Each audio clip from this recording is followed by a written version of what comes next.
Hello everyone, I'm Amanda Salinas. Thank you for watching this CrimeWatch YouTube exclusive where we're taking a look at some of the most talked about crime stories this week around Austin and Texas. We begin here in Austin.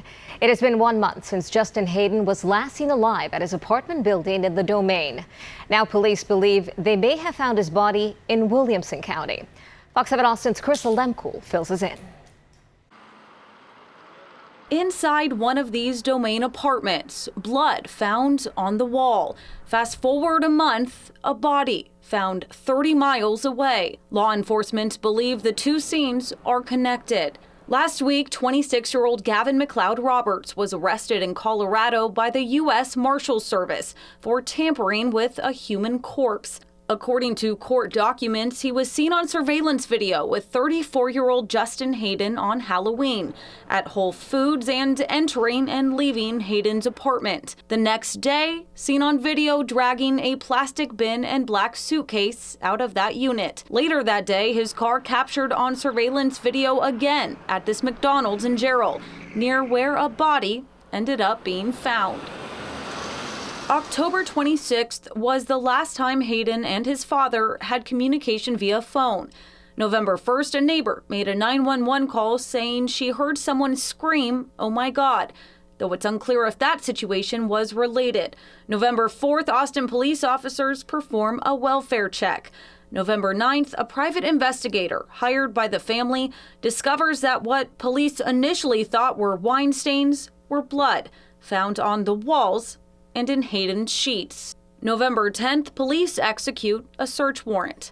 But the police response has prompted some criticism. Normally in a welfare check, there's not a criminal matter involved. Wayne Vincent, a private investigator not involved with the case and former member of law enforcement, shared his thoughts. Since it's not a criminal matter, not considered a criminal matter, it is well above their authority to start rummaging around in the house where a body is not secreted. But noting more could have been done since the stains were visible on the wall.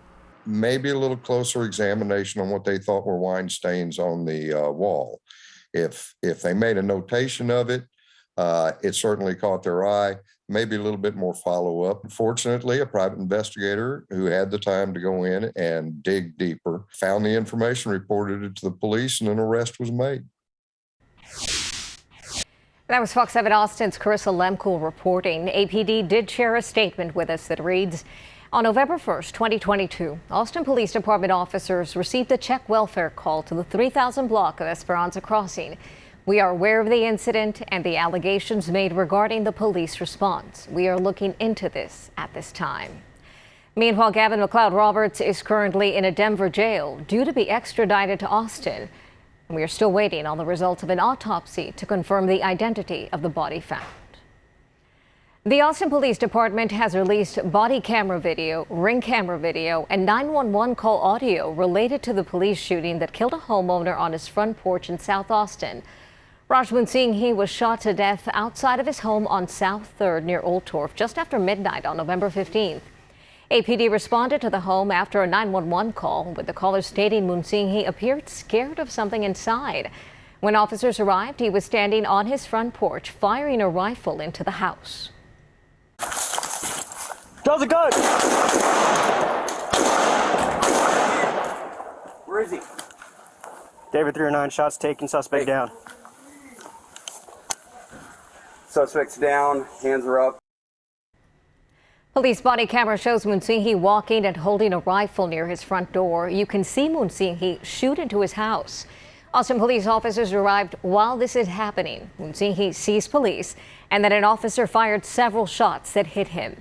The other officers on scene meet up with that officer, then move forward and give medical aid. Munsinghi later died at a hospital. I can't believe he's gone. I can't believe this have happened. He got shot for nothing.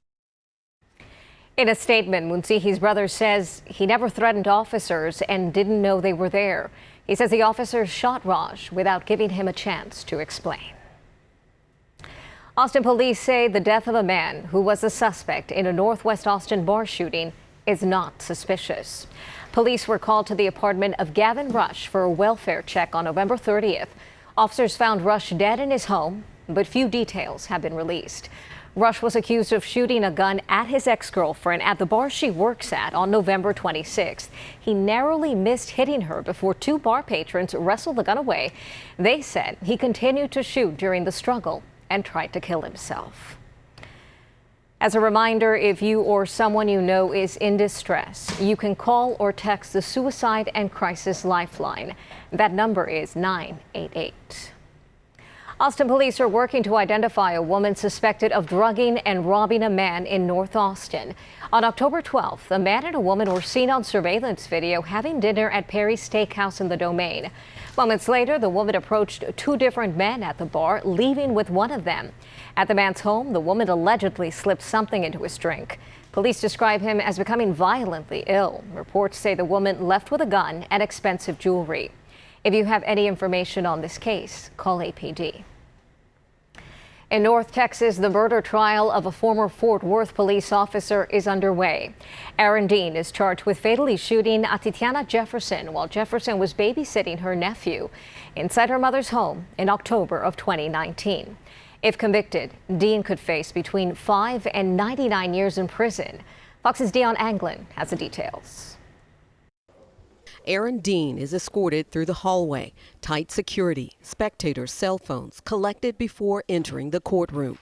You are going to hear that this is an absolute intentional act, an unjustifiable act that never should have happened. Prosecutor Ashley Diener lays out the state's case with emotion, an overview leading up to the single shot that killed Tatiana Jefferson.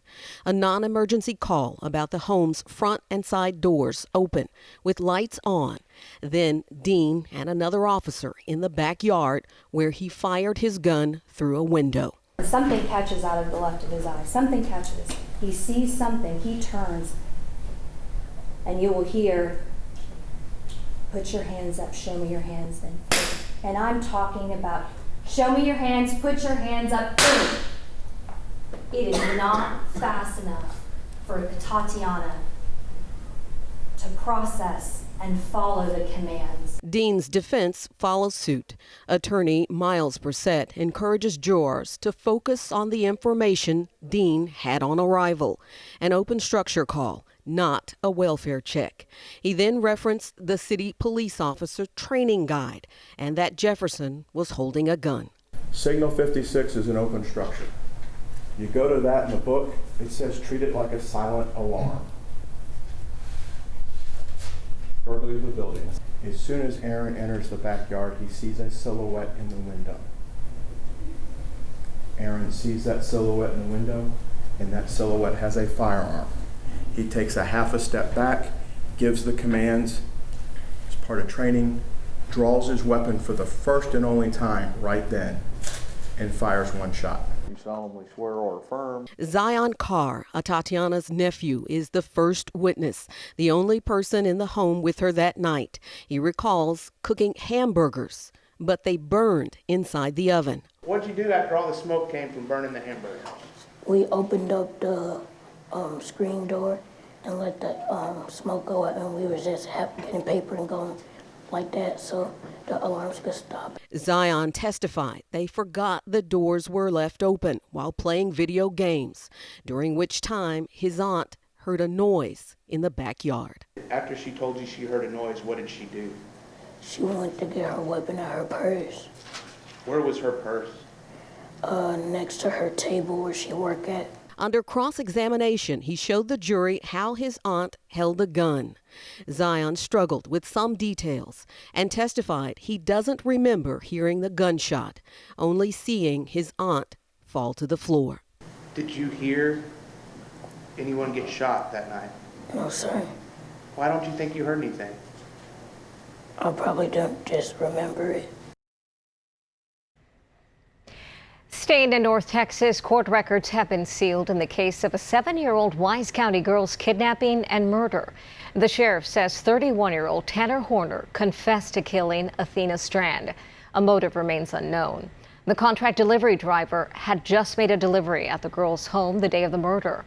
Fox's Alex Boyer has the latest developments. At schools across North Texas Monday, students and teachers wore pink in honor of 7-year-old Athena Strand.